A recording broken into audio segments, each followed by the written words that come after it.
ये कहानी है पिंकी और उसके पति राघव की। राघव अपनी पत्नी से तंग आ चुका था। राघव की पत्नी हर हफ्ते अपने मायके जाती, लेकिन राघव अपनी पत्नी पिंकी से मजबूर था।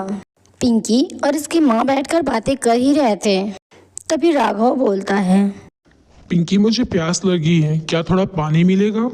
अरे आप भी ना हर वक्त कुछ ना कुछ आपको चाहिए रहता है। जाइए अंदर, रसोई में भाभी होगी, आप उनसे पानी ले लीजिए। बेचारा राघव रसोई में जाता है।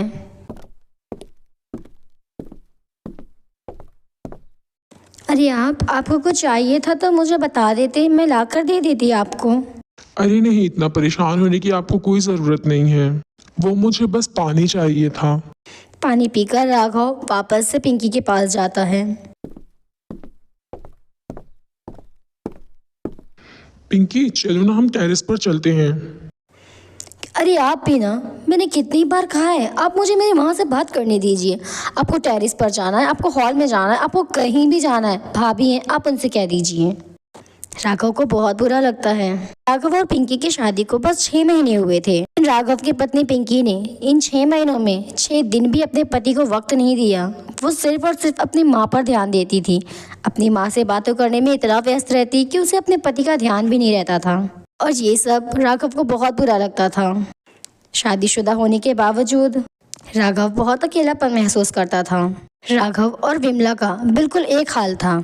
राघव की पत्नी राघव को वक्त नहीं देती थी, उधर विमला का पति विमला को बिल्कुल वक्त नहीं देता था। ये सब कुछ देखकर राघव को विमला पर और विमला को राघव पर तरस आता था, और इसी तरह से राघव और विमला की दोस्ती हो जाती है। राघव और विमला एक दूसरे से बातचीत करने में इतने बिजी रहते थे, अब न राघव को अपनी पत्नी का ख्याल आता और न ही विमला को अपने पति का ख्याल आता। दोनों को एक दूसरे के साथ इतना वक्त बिताता देख पिंकी को जलन होने लगती है।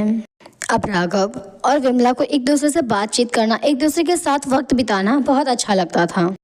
अब विमला जहाँ रहती राघव वहीं रहता था। यहाँ तक कि रसोई में भी एक दूसरे के साथ रहते थे दोनों। राघव और विमला की दोस्ती को देख पिंकी को बहुत गुस्सा आता है, और पिंकी गुस्से में अपनी भाभी विमला को धक्का मारती है, लेकिन राघव विमला को संभाल लेता है। विमला तुम ठीक तो हो? तुम्हें कहीं लगी तो नहीं? क्या बदतमीजी है पिंकी, अगर अभी विमला को चोट आ जाती तो? रसोई में इतना शोर सुन पिंकी की माँ भी वहाँ आ जाती है।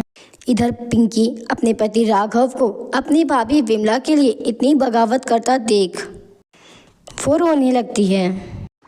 क्यों, अब तुम रो क्यों रही हो पिंकी? तुम्हें बुरा क्यों लग रहा है? मुझे तो यही नहीं समझ आता, इसमें बुराई क्या है? मैं तुम्हारी भाभी के साथ वक्त बिता रहा हूँ, और तुमने ही तो कहा था तुम्हें जहाँ भी जाना है तुम मेरी भाभी के साथ जा सकते हो। और हाँ, तुम्हें बुरा लगने का हक बिल्कुल नहीं है। तुम ये मत बोलो कि शादी के 6 महीनों में तुमने मुझे 6 दिन भी नहीं दिया है, और अब मैं विमला से कहीं ना कहीं प्यार करने लगा हूँ, और मैं तुम्हारे साथ नहीं रहना चाहता।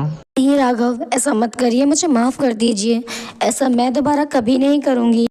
पिंकी मैं तुम्हें माफ तो कर रहा हूँ, लेकिन मैं तुम्हें अपनी दिल में वो जगह कभी नहीं दे पाऊंगा।